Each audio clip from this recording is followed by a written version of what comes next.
ឥឡូវយើងចូលមើលពីប្រវត្តិនៃការដកលុយជាមួយនឹង game ទី3នេះឥឡូវបងប្អូនធ្វើការចុចនៅលើកន្លែងកាក់នេះមកយើងដើម្បីយើងចូលមកពិនិត្យមើលពីប្រវត្តិនៃការដកលុយណានេះកន្លែងកាក់វាហ្នឹង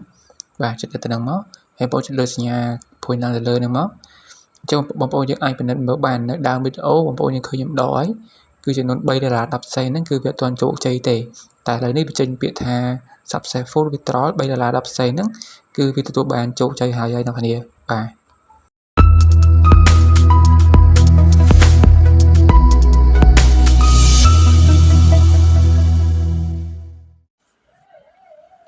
សួស្តីបងប្អូនទាំងអស់គ្នាស្វាគមន៍មកកាន់វីដេអូថ្មី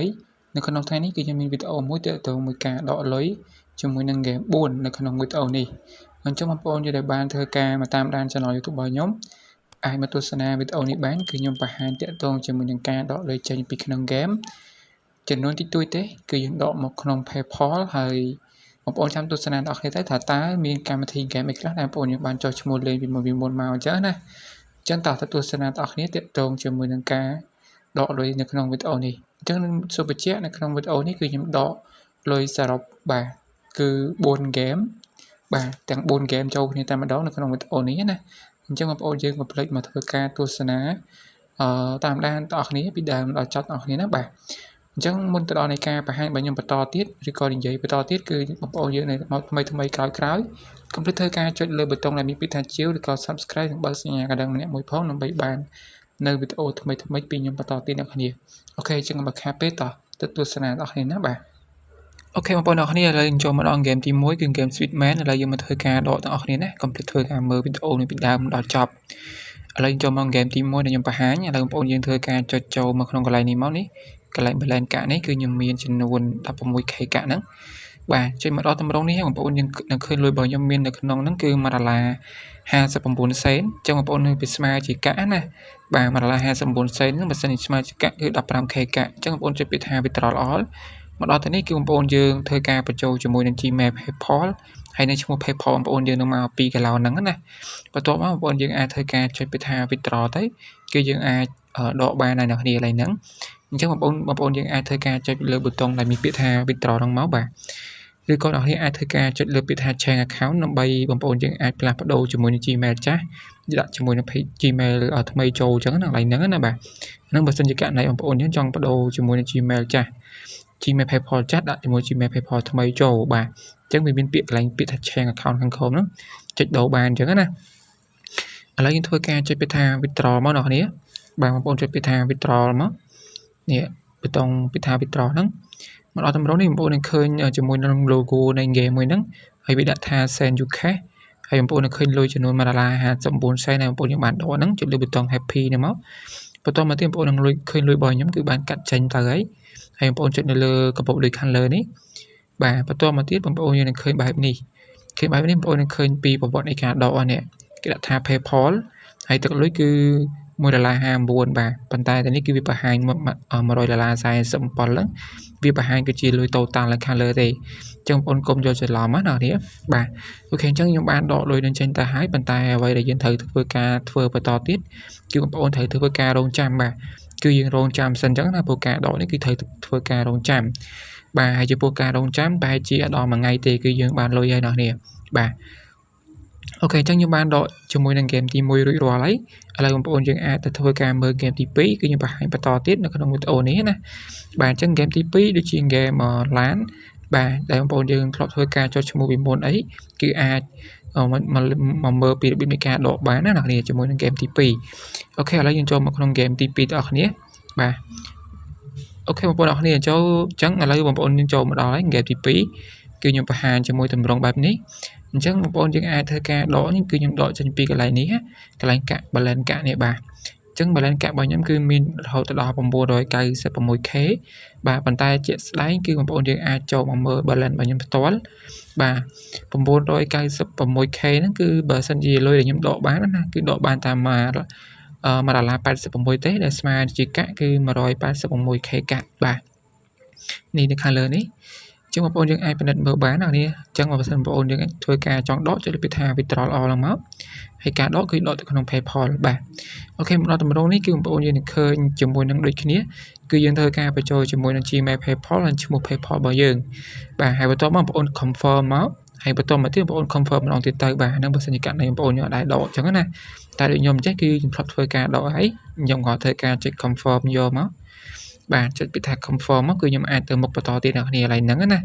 បាទអញ្ចឹងបងប្អូនយើងអាចពិនិត្យមើលទៅនឹងបានចុច confirm មកអ្នកគ្នាដើម្បីខ្ញុំធ្វើការបង្ហាញបងប្អូនយើងបន្តទៀតមកដល់តម្រងនេះបងប្អូននឹងឃើញ logo នៃ game មួយហ្នឹងគេដាក់ថា Send UK ដូចគ្នាអញ្ចឹងបងប្អូននឹងឃើញទឹកលុយគឺ$1.86 សេនបាទចំនួនតិចតួចទេអត់ច្រើនទេប៉ុន្តែគឺដកចេញពីក្នុង game ពិតបាទអញ្ចឹងបងប្អូនចុចលើប៊ូតុងពាក្យថា happy នេះមកបន្តមកទៀតបងប្អូននឹងឃើញលុយរបស់ខ្ញុំគឺបានកាត់ចេញអស់ហើយបងប្អូនចុចនៅលើ color នេះមកបាទអញ្ចឹងបងប្អូននឹងឃើញប្រព័ន្ធនៃការដករបស់ខ្ញុំហីនេះប្រព័ន្ធនៃការដកអំបញ្ញមិញហ្នឹងគឺ$1.86 សេនដែលវាចេញពណ៌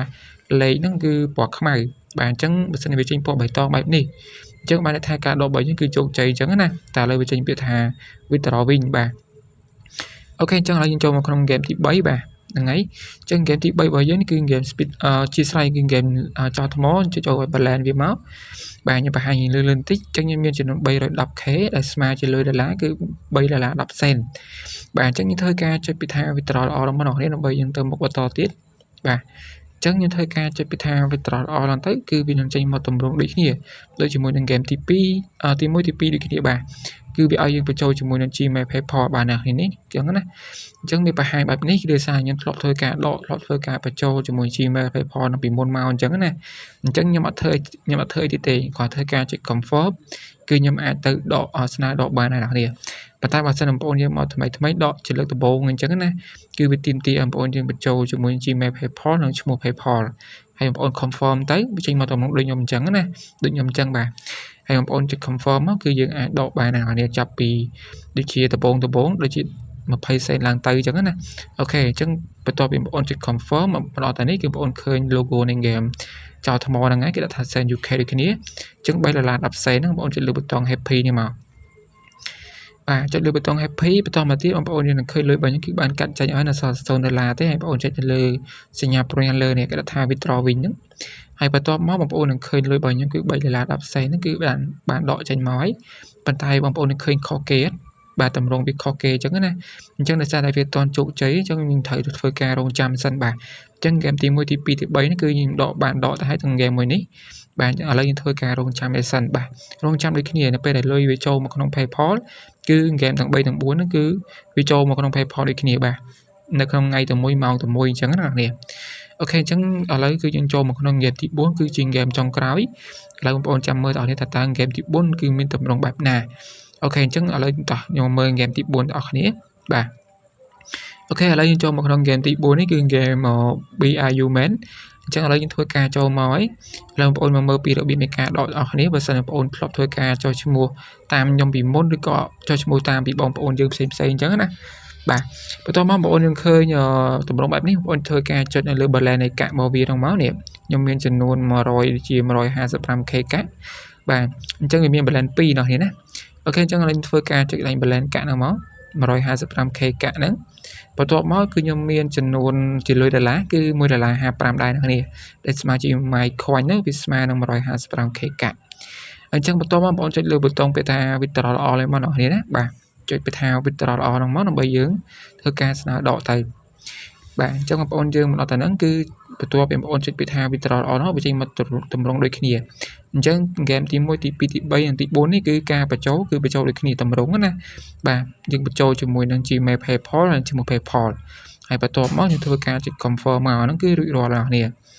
បាទឥឡូវយើងធ្វើការចុច confirm យកមកណាបាទដើម្បីយើងបង្ហាញបន្តទៀតចុច confirm ណាអូខេមកដល់តម្រងនេះគឺបងប្អូននឹងឃើញ logo BRU Man ហ្នឹង game មួយហ្នឹងគេដាក់ថា Send UK ដូចគ្នាហើយបងប្អូននឹងឃើញទឹកលុយនេះគឺ$1.55 សេនចុចលើប៊ូតុង happy នេះមកបន្ទាប់មកបងប្អូននឹងមើលកាបូបលុយខាងលើបាទលុយរបស់នេះគឺបានកាត់ចេញឲ្យ$1.55ហ្នឹងអញ្ចឹងបងប្អូននឹងឃើញពាក្យថា withdraw វិញ US $1.55មកដល់តម្រងនេះបងប្អូននឹងឃើញនេះគឺ$1.55ដូចគ្នាឃើញហើយគឺវាដាក់ថា withdraw វិញហើយបងប្អូនឃើញទឹកលុយគឺ$1.55ហ្នឹងគឺវាចេញពណ៌ខ្មៅបាទឥឡូវយើងធ្វើការរងចាំមកគ្នាណា អូខេបងប្អូនអរគ្នាឥឡូវខ្ញុំធ្វើការចូលមកបង្ហាញអំពីប្រវត្តិនៃការដកលុយទាំង3 4 game ហ្នឹងណាបន្ទាប់ពីខ្ញុំបានរងចាំប្រហែលជា4ទៅ5 6ម៉ោងដែរនៅយូរដែរណាអញ្ចឹង game ទាំង4នេះប្រវត្តិនៃការដកនេះគឺបងប្អូនឃើញហើយបាទសិតខ្ញុំដកដល់ថ្ងៃទី1បាទថ្ងៃទី1បាទអញ្ចឹងអានេះគឺMarala 86នេះគឺ game ទី2បាទ Marala 86នេះហើយ game Marala $3 10 សេននេះគឺ game BIU Man អានេះ Marala 55នេះគឺ game យូរ៉ុបខ្ញុំភ្លេចខ្ញុំច្រឡំបាត់ហើយអ្នកនេះច្រឡំ game ទាំង3ទាំង4ហ្នឹងបាត់ហើយច្រឡំទឹកលុយជាមួយនឹង game នីមួយៗអញ្ចឹងណាបាទអញ្ចឹងបងប្អូនយើងអាចមើលប្រវត្តិនៃការដកទាំង3ទាំង4ហ្នឹងទៅវាដូចគ្នាទេបាទខ្ញុំគ្រាន់ចង់ប្រាប់បងប្អូនយើងពីការផ្ទៀងផ្ទាត់ជាមួយនឹង game និង PayPal អញ្ចឹងណាបាទអញ្ចឹងដូចជា game វាមាន Marala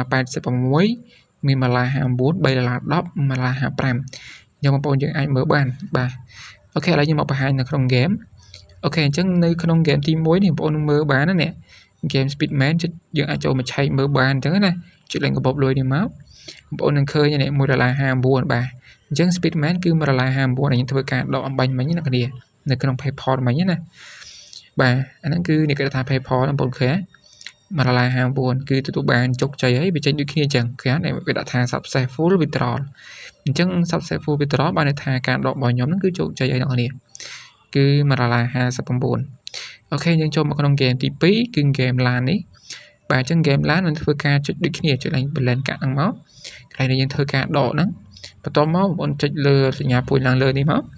អញ្ចឹងបងប្អូនយើងនឹងឃើញប្រវត្តិនៃការដករបស់យើងហើយអញ្ចឹងនៅដើមវីដេអូគឺខ្ញុំបានដកណាដូចគ្នាខ្ញុំបានដក$1.86សេននៅក្នុង game LAN នេះប៉ុន្តែវាអត់ទាន់ជោគជ័យទេតែឥឡូវនេះវាជោគជ័យហើយនេះវាចេញដូចគ្នាអញ្ចឹងវាចេញគេដាក់ថា successful withdraw ហើយទឹកលុយ$1.86សេនវាចេញតម្រង់ដូចគ្នាបាទពណ៌បៃតងនេះគ្នាអញ្ចឹងណាគ្នាអូខេឥឡូវយើងចូលមកក្នុង game ទី3យើងមើលពីប្រវត្តិការដក game ទី3អូខេអញ្ចឹងមកដល់ game ទី3នេះគឺបងប្អូនយើងមើលដល់គ្នាណាគឺ